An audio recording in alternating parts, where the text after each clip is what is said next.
building the JCLive Space Station, and why I chose Linux.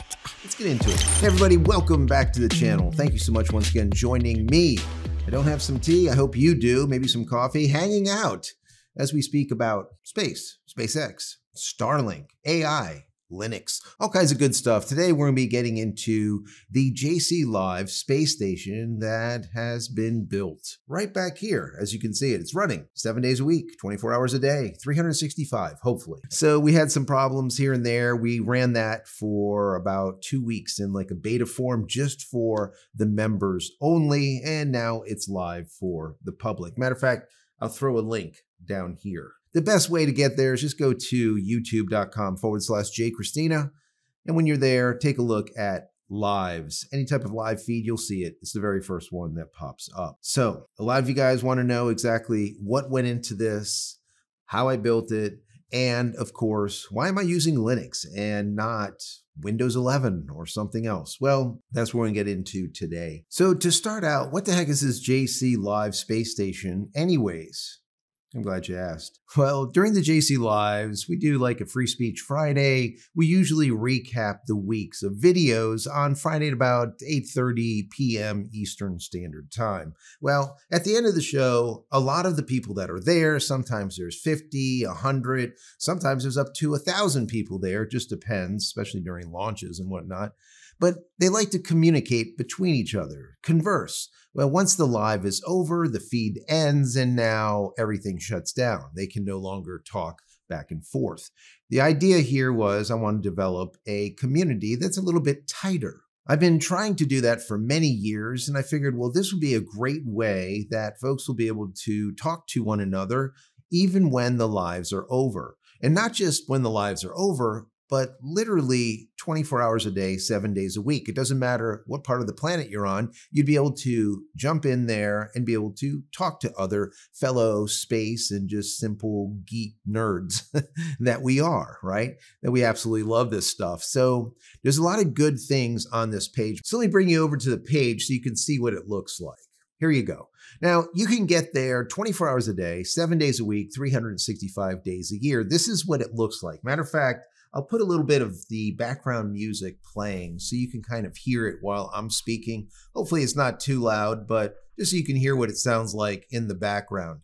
It is deliberately non-percussion, so it is very deep space ambient. You can sleep by it, you can code to it, you can just simply hang out and not be, let's say, interrupted. So to start out with, this is a live from the space station type of thing. And if you look into the description, you can see this. It says, step inside a futuristic space station with panoramic galaxy views, drifting planets, and a calm deep space atmosphere. Mission control at your fingertips. Now, let me pop me in there too, so you can see me while we're discussing this.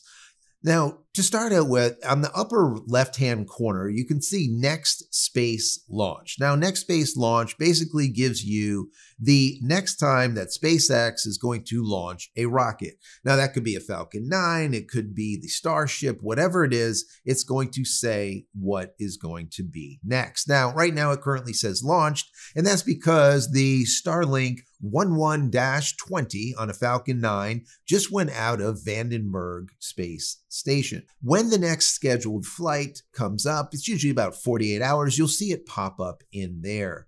Well, right next to that, on the opposite side, you will see a solar weather report. Now, this is really important, not just for space enthusiasts, people that are using, for example, satellites like SpaceX Starlink, and they want to know if they're going to be hit by some type of solar radiation, some type of solar wind. And as you can see on here, we have solar wind speed, solar density, KP index, photon flux, X-ray flux, and solar threat. So what I've done is I've wrote a quick algorithm to take all of these data points and come up with a solar threat. Now, the KP index is very important. And as you can see right now, it's at 8.5, meaning that there is a high risk of getting hit with a solar flare. Now, this is constantly happening, so it will go from very quiet to extreme in moments. Now, remember, this is real-time data. Now, if you see this on threat, let's say, all in red for a long period of time, well, chances are SpaceX Starlink satellites will be affected. But if it's just momentarily, just understand that that happens. Now, the next thing I did is I put in motion in the center the SpaceX Starlink satellites. Those satellites, or those dots you see revolving around the planet there, are real-time SpaceX Starlink satellites in the exact position where they are. Once again, everything that you see is real time. The next thing that I have is the breaking news. You can see that in the lower left-hand corner. That's going to be 20, 30, 40 different news headlines that are in the space as well as the tech industry. The majority of it I kind of focused on space, but there's going to be some tech that rolls through there every once in a while if it's important. Now, if we move over to the other side, you can see a weather report. Now, this is actually 3 weather reports in one. If you keep watching, you're going to see it go from Cape Canaveral, now it's on Vandenberg, and then after that, it'll switch over to Starbase. The reason I did that is that's where SpaceX is launching their missiles for the most part. So when we look at it, you're going to see temperature, wind, gusts, clouds, rain, visibility, lightning in the area. And then once again, I wrote an algorithm to take a look at all of these data points and then give you a launch probability. Now that launch probability, like currently at Starbase, it's at 100%. If we look at Cape Canaveral, it's also coming up as 100%. Now it just moved to 85. Now, if we look at it, we could see Vandenberg, that's currently at a 70% chance of launching within the next hour. Once again, that has to do with all of these data points that goes through this algorithm, and then it kind of breaks it all down. When we look at Starbase, if a Starship was launching, we have a 100% probability. Why? Because we have fantastic visibility. All of the rest of the data points are showing as good. That is why that is there. And this is something that not only you guys wanted, but it is something that I wanted too. When I cover a Starship launch, it's nice to be able to just look on my screen and see what the weather is like at any given moment. Remember, this is real-time data. Now, if we look at the top, you can see that scrolling bar. That scrolling bar has the next 5, 6, 7, 8 launches that are going to happen. And then it gives you a date, and it gives you what the launch is all about. It gives you a short description of it. So that also helps if you want to know what is coming up. And then just underneath it, you can see time. Now, right there, we have Texas, California. I also brought in Florida. So we have East Coast Central as well as West Coast time. I also have Tokyo. And then finally, we do have London and galactic time. People don't know what that whole galactic time even means. It is actually a time that's based on non-solar time frame. So it is based on the stars, all right? That's why they kind of call it galactic time. Anyways, and at the very bottom, you can see a little glass panel, and on that, you'll see any type of information that I need you to get. Now, it could be an advertisement. It could be something like just simply like the channel or share it with your friends, family, or whoever. So anyways, that is what will be on the screen as of now. But we're still in beta, and I'm adding to it continuously. Anything that you guys want me to add, let me know. And if it's something that we can do, something that I can JavaScript pretty good, we'll put it in here. All right. Now, in the background, you have that nice, serene music, like I said. So it's kind of like that lo-fi room where you could just kind of hang out. The only thing is with the lo-fi, sometimes you get that percussion that's just beating continuously. It's annoying, especially when I'm programming. I don't want to hear that percussion, right? I want something soothing. And that's what this is all about. Deep space, right? That's what it sounds like is deep space. And that's what it should sound like. I'm getting people that say they've been falling asleep to it. So anyways, whatever you want to do with it. Once again, 24 hours a day, 7 days a week, 365 days a year. Let me turn that volume down a little bit and I'll bring you back to me. So anyways, that is what we built. All right. Now, what did we build it on? So this was the original machine. I bought this specifically for you guys, right? So I can build it on this and leave it behind me, once again, 24 hours a day, 7 days a week, always on. And while this worked, it didn't work very well. The CPU usage was about 15%, so it had plenty of overhead. That wasn't a problem. The problem was rendering the graphics. Being able to do real-time rendering was a problem to stream this HD video. So this was really not able to do it. Was it good? Yes. Now, this originally came with Windows 11. we immediately grabbed a USB key, stuck it in here and said, you know what? Windows 11 is gone. And to be honest with you, I didn't even boot it with Windows 11, right? I took it, I stuck this in there. I put Linux Mint 22.2 on here, and that's how we ran it. And once again, it worked out really well, but it didn't have enough overhead, right? There was not enough there, not enough room, number one. And while I could have made it happen, I couldn't do anything more with it. I couldn't expand with it. I couldn't add like a camera. I couldn't add a scene. It was just stuffed, so to speak. So I said, you know what? You guys are worth it. I'm going to build something just for you that is going to be more powerful and can grow with us as we want this thing to do more and more and more.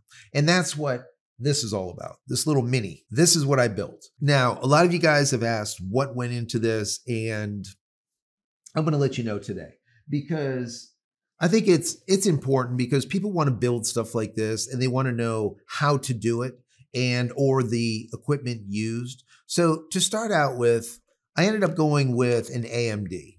Now I could have went Intel, but AMD was slightly cheaper, and for what I needed it to do, it ended up being able to do it a little bit better. Now this is an AMD, this is a Ryzen 5 or a 5500. And I put it with, or I married it to this motherboard. This is a gigabyte motherboard. It's the B550MK. Now, this is a really, really strong motherboard, okay? Sometimes you get these motherboards that are like, okay, but they do quirky stuff. This is just solid. If you look at ratings on this thing, it is super high. And when you marry it with this, you end up with a really strong system. Once again, these parts that you see are in there. Now, of course, you have to have your NVMe to be able to put your operating system on. Now, like I said before, Windows is not an option. Microsoft Windows is okay as a desktop. I personally wouldn't have it. And the reason being is it just spies on you. It is, to me, a virus.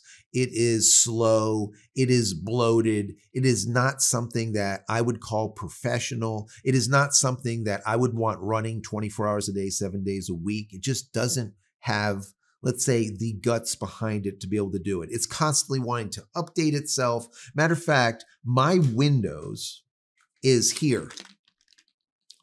My system currently is running on Linux Mint also, 22.2, just like on this box over here.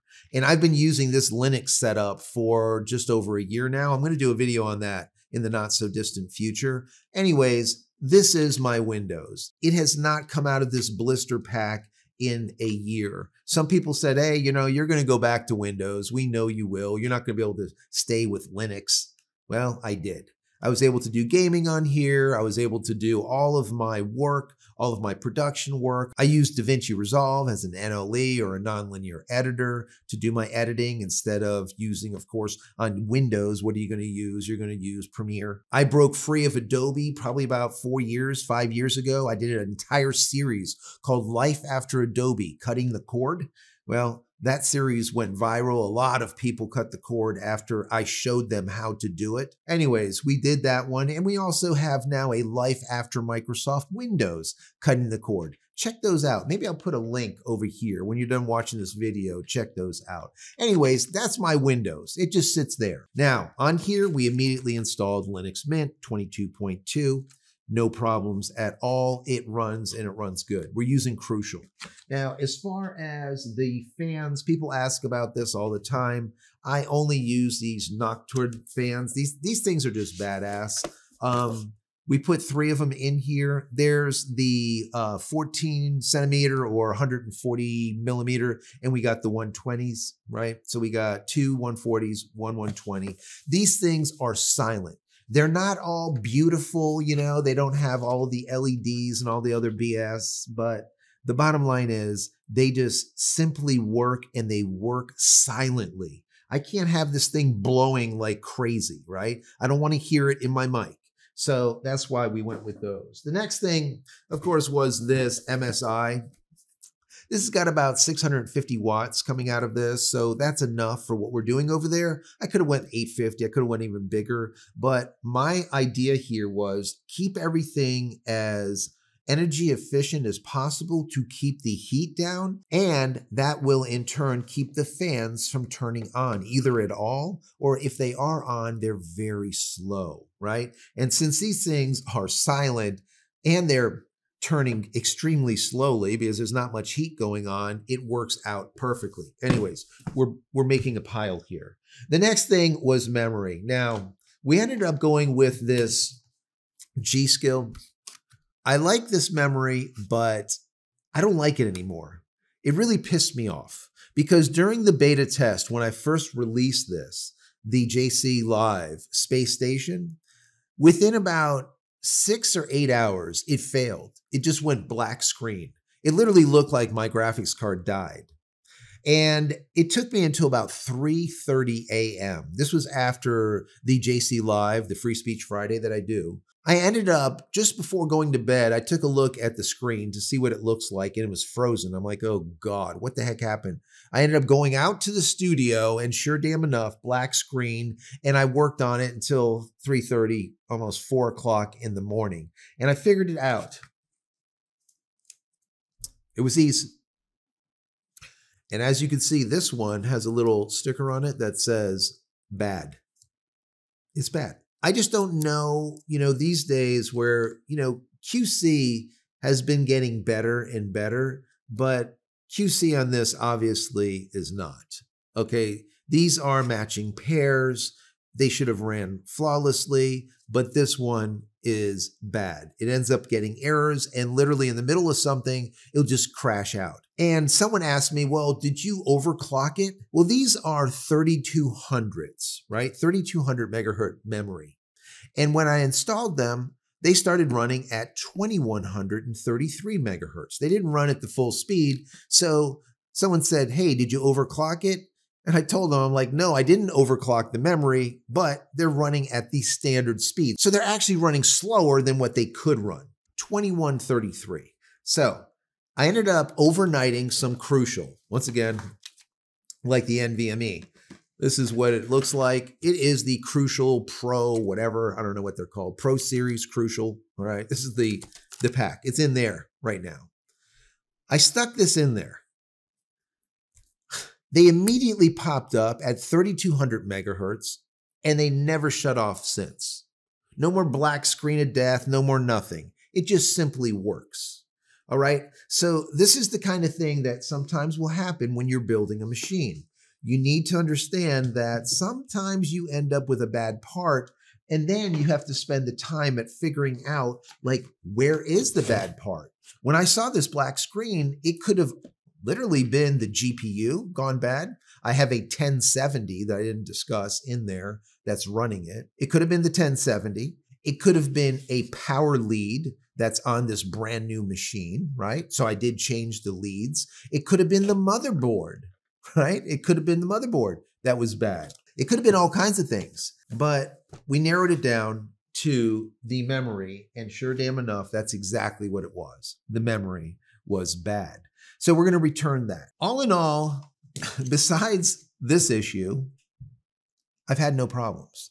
Now that machine has been running for about 5 or 6 days now, nonstop, 24/7, without a problem, ever since we changed out that memory. So most likely, we've pretty much nipped it in the bud. We know exactly what the problem was, we fixed it, and that's the end of it. It should be able to just be used now by you. I'm really excited about this. I'm hoping that down below in the comment area, you ask me questions. Any kind of questions that you have about the build, about what I'm doing, why am I using Linux? I think you pretty much get the idea behind why I use Linux in comparison to Windows. I was a system administrator for many years, and honestly, if you want a server and you need something that is solid, that doesn't need to be rebooted all the time, doesn't need to download updates every 15 minutes, well, you're going to go with Linux. That's just simply it. You could use Apple. That's not a problem. Some people love Apple, and I could have made a machine like this using an Apple, but The bottom line is that I really needed a GPU that was powerful enough to be able to do 1080p with a ton of different scenes. As you can see, let me bring it up again. As you can see, there is a lot going on here. I'm scraping data from all over the place. I'm using JavaScript, HTML, CSS. I'm doing all kinds of different things to be able to make this happen. This isn't easy. Right? It wasn't just something that was thrown together. Even though it looks pretty static, there's not that much going on. Well, there's actually a ton going on in the background.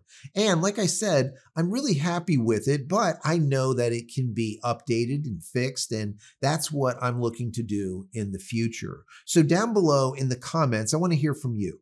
Any questions that you have about this project, let me know. If you want some more information about Linux, let me know about that. I will be doing an update video to my setup where I speak about moving to Linux and what I'm currently using and why I moved away from Windows. So that's going to be coming up soon. Once again, it's going to be like a year in update or something, because it's literally been over a year that my Windows has been sitting here. Now, I know a lot of people say, listen, you need to update it before EOL, the end of life, where they no longer update this. And I agree with you. I just hate to even get inside the computer to put this in here because I just don't care. I wish I cared, but I don't. But I'm going to do it. Okay. I keep saying I'm going to do it, but I just don't. I just don't want to be bothered, but I'm going to do it. I'm going to do a full update on the Windows and just let it go back into the blister pack and kind of put it up on the shelf, updated before end of life. So if you guys don't know it, Windows 10 is dead as of close to the end of this year. I think it's October or November. That's going to be the end of it. Okay. You won't be able to get security patches, no updates, virus. You can't do nothing. Okay, it's pretty much done at that point. They want you to update to Windows 11 and all of the recall and all the other junk that's in there. That's a big bloated mess and a spyware piece of junk. That's what they want you to upgrade to, and I just refuse to do it. Anyways, if you want to check out my content about life after Adobe cutting the cord, I'll put a link here. Life after Microsoft Windows, it'll be here. And then finally, if you're looking for more SpaceX Starlink coverage, I have about 570, 580 videos I've put together. Helpful how-tos, tips, tricks, what to do, what not to do, what to buy, what not to buy, and of course the why behind all of it. And I'll probably put a link over here too, so you can take a look at that. So I hope you enjoyed this. If you have, throw the video a thumbs up. Don't forget to share it with your friends, family, colleagues, Reddit, Facebook, wherever you traverse on the web. That would be very helpful to grow the channel. Also, don't forget to subscribe to the channel if you're not. If you are, thank you. I appreciate that. Click this little notification button over here so when I go live or when a new video comes out, you will be notified of it immediately. And if you want to give back, maybe put some money into the cup for this thing. It's not cheap. Down here, there's a little thanks button. Click on that. Give $1 or $2 if you like. If not, it's perfectly fine. Consider becoming a member of the channel. That would be even better. And don't forget, head over to the space station. Hang out. Just relax with the community. If you have any questions, throw them in there. You'll be surprised how fast you get an answer. I try to get in there a few times during the day and say hello to people. But for the most part, you're going to see a couple of people kind of getting in and out over time, over the day. Some people are there more at night, some people during the day, all different times. Because remember, this is global. People are there from around the world. Anyways, guys, I hope you enjoyed this. Many blessings to you and your family. Stay safe, stay healthy, stay connected. We'll see you in the next one. Love you guys.